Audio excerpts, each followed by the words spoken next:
Suppose this is our data and we have to find the total cost of pen and table. We can use it by using sumif. There are two ways to use it. First one is use sumif twice like this. Write sumif. Select your range. In this case it is item.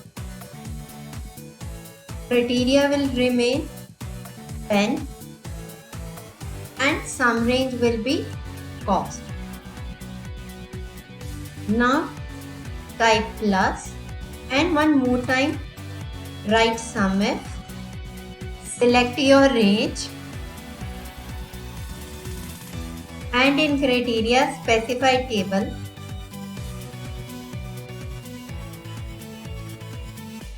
Sum range will remain the same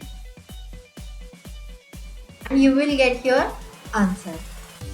Second method will be using sumif with sum function like this. Sumif, range will remain the same and in criteria section we will be using curly braces and specify pen and table both.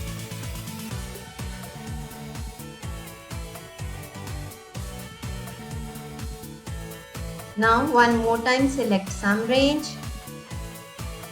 and here is the result. You can use any method as per your ease.